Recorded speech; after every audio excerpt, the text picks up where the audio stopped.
మీరేమో రాత్రికి రాత్రి ఢిల్లీకి పోయి మొదటి అంశమే గోదావరి బనకచెర్ల ఉంటే కూడా ఆ మీటింగ్లో పాల్గొంటారు, కమిటీ వేయడానికి ఒప్పుకొని వస్తారు. నీ ధైర్యం చూసుకొని నిన్న లోకేష్ గారు మాట్లాడారు, బనకచెర్ల కట్టి తీర్థం, ఎవడు అడ్డొచ్చినా కట్టి తీర్థమని మాట్లాడుతూ ఉన్నారు.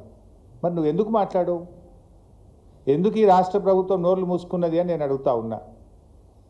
అంటే ఇలా బనకచెర్లపై చంద్రబాబు నాయుడు గారి బుల్డోజింగ్ విధానాలకు కాంగ్రెస్ బీజేపీల మౌనం నుంచే, వీళ్ళ లోపాయికారి ఒప్పందం నుంచే ఇవాళ తెలుగుదేశం ప్రభుత్వం బుల్డోజింగ్ విధానాలు పాల్పడతా ఉంది. మీరు సహకరించడం వల్లనే అంత ధైర్యంగా ఈరోజు వాళ్ళు మాట్లాడుతున్నటువంటి పరిస్థితి ఉంది. రేవంత్ రెడ్డి ఏం మాట్లాడుతుండు ఉల్టా? ఒకవైపు ఏమో లోకేష్ మేము బనకచెర్ల కట్టి తీరుతాం, ఎవడు అడ్డొస్తాడో రండి, ఎవడు అడ్డొచ్చినా మేము అనుమతులు తెస్తాం అని ఒకవైపు లోకేష్ మాట్లాడుతుండు. రేవంత్ రెడ్డి ఏం మాట్లాడుతుండు? అసలు వాళ్ళు బనకచెర్ల కడతామంటే కదా నేను అడ్డు చెప్పేది అంటుండు. మనం ఏమన్నా ఢిల్లీలో బనకచెర్ల ప్రాజెక్టు వాళ్ళు కడతామంటే కదా నేను అడ్డు చెప్పేది అని చంద్రబాబు నాయుడు పేలవంగా బేలముఖం వేసుకొని మాట్లాడుతుండు. వాడు కట్టే తీరుతా, ఎవడు అడ్డమస్తాడో రండ్రబై, నేను అనుమతులు ఎట్లా దేవాలనో నాకు తెలుసు అని వాడు మాట్లాడుతుండు. నువ్వేం మాట్లాడుతున్నావు? రేవంత్ రెడ్డి వాడు అడమే చెప్తలేడు, ఎజెండాలో లేదని ఒక అబద్ధం మాట్లాడు. వాళ్ళు కడతామంటే కదా నేను అడ్డు చెప్పేది అని ఇంకొక వైపు మాట్లాడతాడు. అంటే ఈ మాటల్ని చూస్తూ ఉంటే రేవంత్ రెడ్డి ఆల్రెడీ సెటిల్ అయిపోయిండు. గురుదక్షిణ చెల్లించుకునే పనిలో ఇవాళ రేవంత్ రెడ్డి ఉన్నట్టుగా మాకు అర్థమవుతా ఉంది. లోకేష్ ఏ ధైర్యంతో ఇలా బనకచెర్లపై బరి తెగించి మాట్లాడుతూ ఉన్నారు అంటే, ముఖ్యమంత్రి రేవంత్ రెడ్డితో పాటు కాంగ్రెస్ బీజేపీ పార్టీలు డూడు బసవన్నలుగా తలూపడం వల్లనే అంత ధైర్యంగా మాట్లాడుతున్నారు. ఎందుకు? రేవంత్ రెడ్డి ఏమో గురుదక్షిణలో భాగం, తన పదవిని కాపాడుకోవడంలో, కేంద్ర ప్రభుత్వం మెప్పు పొందడంలో చంద్రబాబు గారు సహకారం కావాలి.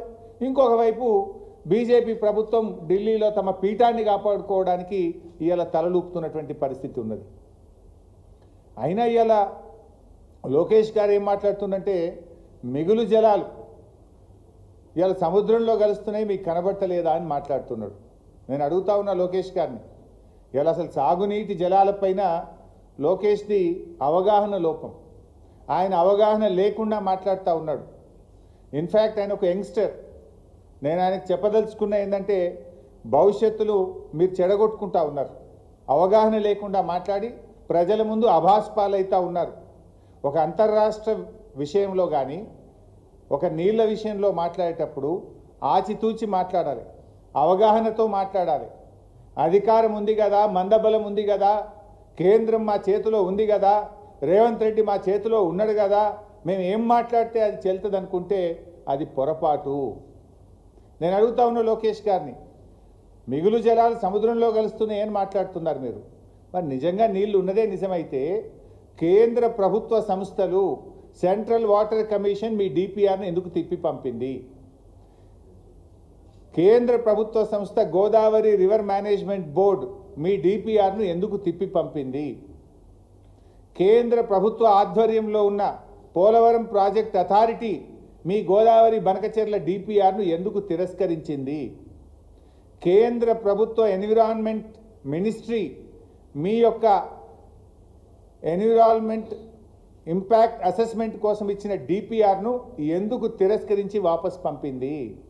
నీళ్లు ఉన్నదే నిజమైతే 4 కేంద్ర ప్రభుత్వ సంస్థలు మీ గోదావరి బనకచెర్ల డిపిఆర్ను ఎందుకు తిప్పి పంపాయి? ఎందుకు తిరస్కరించాయో సమాధానం చెప్పు. నీళ్లు ఉన్నాయని ఎవరు చెప్పిండ్రు? సెంట్రల్ వాటర్ కమిషన్ చెప్పిందా? ట్రిబ్యునల్ చెప్పిందా? ఎవరు చెప్పారు? ఎవరు తేల్చారు? ఉంటే అందులో తెలంగాణ వాటా ఎంత, ఆంధ్రప్రదేశ్ వాటా ఎంత? ముందు దానికి సమాధానం చెప్పండి.